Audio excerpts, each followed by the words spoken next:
ચલો મિત્રો, આપણે આજે એક બહુ અગત્યનું ચેપ્ટર શરૂ કરવા જઈ રહ્યા છીએ. We are starting a very important chapter. Chapter number 7, સંકલન, ઇન્ટિગ્રેશન. હવે મિત્રો, આપણે વિકલન ચેપ્ટર ભણ્યા, ડિફરન્શિએશન ભણ્યા. તો વિકલન અને સંકલન એ એકદમ ઓપોઝિટ પ્રક્રિયા છે. Differentiation and integration are opposite operation. જેમ કે આપણે અવયવ ભણ્યા અને વિસ્તરણ ભણ્યા. તમને એક સમ આપ્યો હોય, એનું તમે વિસ્તરણ કરો, જે આન્સર આવે એનો જો તમે પાછા અવયવ પાડો તો પાછી સમ આવી જશે. તમને એક સમ આપ્યો હોય, એનું તમે એક્સપાન્શન કરો, પછી પાછા તમે એનું ફેક્ટર કરો તો પાછો ઓરિજિનલ સમ આવી જાય. એવી જ રીતે વિકલન અને સંકલન છે. તમને કોઈ એક સમ આપે, એનું તમે વિકલન કરો, જે આન્સર આવે એનું જો તમે પાછું સંકલન કરો તો પાછો મૂળ સમ આવી જશે. If you are given a sum and if you differentiate this sum and you get answer, then if you integrate this answer, then you will get the original sum.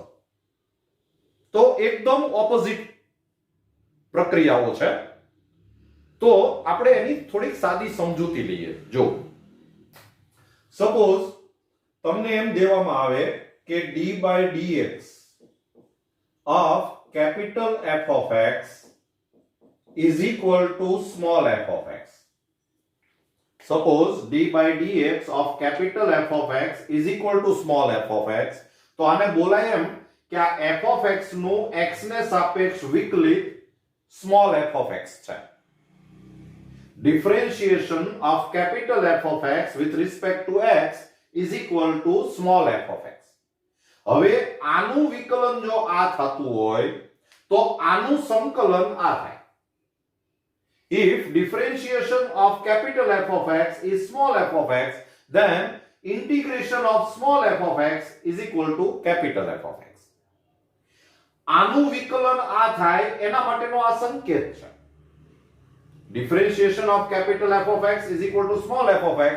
So this is the symbol.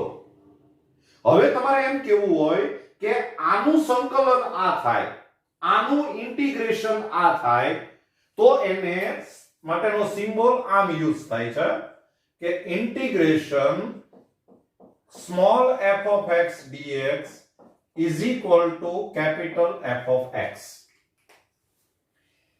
આનું વિકલન આ થાય તો આનું સંકલન આ થાય, આનું સંકલન આ થાય એના માટેનો સિમ્બોલ, આ સંકલન માટેનો સંકેત છે.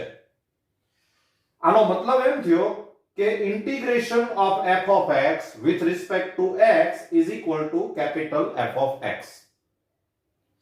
આ સમજૂતીને જરા વધારે સારી રીતે સમજવી હોય તો જો તમે આમ યાદ રાખજો. Suppose d/dx of x square. તો આનું વિકલન, આનું ડિફરન્શિએશન 2x થાય. તો આજે મેં તમને એક્સપ્લેનેશન આપ્યું એ મુજબ integration 2x dx is equal to x square થવું જોઈએ. આનું સંકલન આ થાય.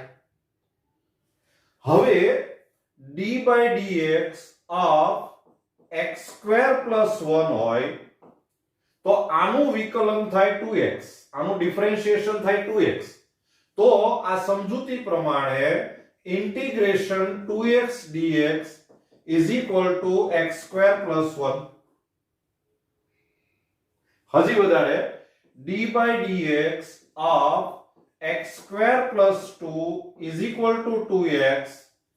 તો implies integration 2x dx is equal to x square plus 2.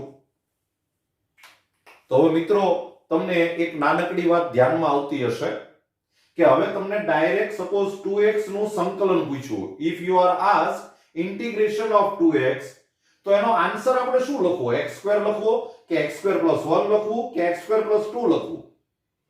કારણ કે આ બધાના આન્સર આવી શકે છે.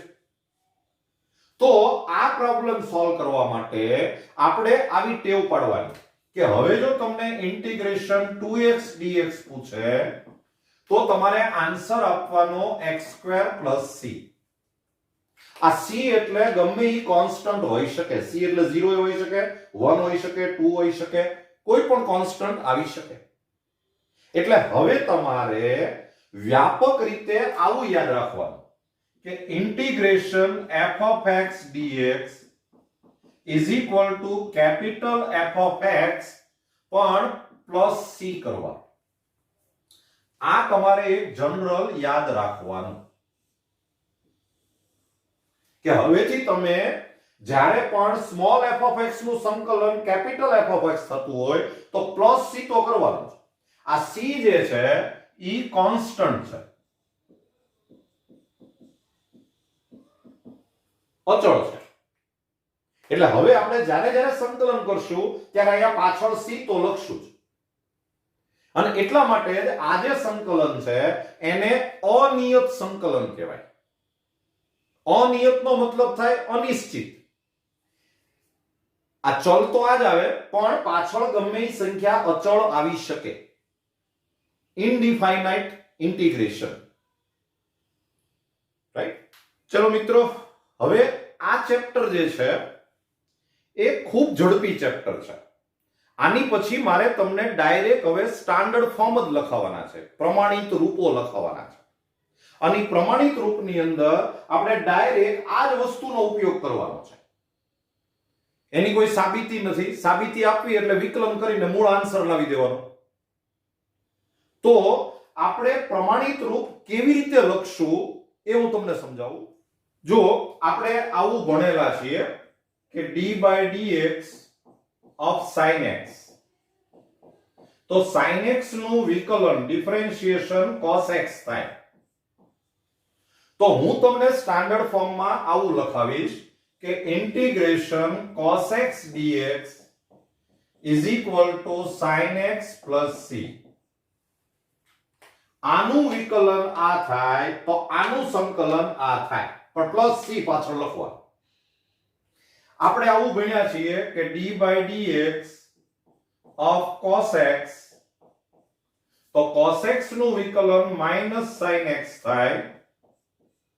તો હું તમને આવું લખાવવાનો છું કે integration sin x dx is equal to -cos x plus c. એકદમ વિકલન થી ઊંધું વિચારવાનું છે, ડિફરન્શિએશન થી રિવર્સ તમારે વિચારવાનું છે. આપણે હજી એક આવું ભણ્યા છીએ કે d/dx of tan x, તો tan x નું વિકલન ડિફરન્શિએશન થાય sec²x. તો હું તમને આવું લખાવવાનો છું કે integration sec²x dx is equal to tan x plus c થાય. રાઈટ? આપણે એક આવું ભણ્યા છીએ કે d/dx of k is equal to 0 થાય. અચળ વિધેય હોય એનું વિકલન શૂન્ય થાય. તો હું તમને આમ લખાવવાનો છું કે integration 0 dx is equal to k. એકદમ ઊંધું લખવાનું છે પણ પ્લસ c કરતા જવાનું. રાઈટ? આ મેં તમને ખાલી એક લેથાર્જિક રીતે થોડુંક લખાયું. હવે આપણે નેક્સ્ટ લેક્ચરની અંદર આપણે સીધા પ્રમાણિત રૂપો શરૂ કરશું. પ્રમાણિત રૂપ જે છે એ તમારે પહેલા તો કડકડાટ મોઢે કરી નાખવાના છે, એકદમ બાય હાર્ટ લર્ન કરી લેવાના છે. અને પછી ઈ તમને પ્રમાણિત રૂપ જો બરાબર યાદ રહી જાય તો તમને આ ચેપ્ટર સમજવામાં બહુ સહેલું પડે. નેક્સ્ટ લેક્ચરમાં આપણે સ્ટાન્ડર્ડ ફોર્મ લખશું. ઈ સ્ટાન્ડર્ડ ફોર્મ તમારે તૈયાર કરવાના છે. એની કોઈ સાબિતી આપણે આપવાની નથી. મારે માનો કે આની સાબિતી આપવી હોય તો આની સાબિતી સિમ્પલ એટલી કે આનું વિકલન કરવાનું અને આ લાવી દેવાનું. આનું ડિફરન્શિએશન આ છે એમ સાબિત કરી દેવાનું. તો આનું ડિફરન્શિએશન કરો તો sin x નું થાય cos x, c નું તો 0 થઈ જાય, એટલે આવી જ જાય. એટલે આપણે સાબિતી ભણવાની નથી, આપણે સિમ્પલ સ્ટાન્ડર્ડ ફોર્મ ભણવાના છે, પ્રમાણિત રૂપો જે તમારે યાદ રાખવાના છે. બરાબર? Wish you all the best.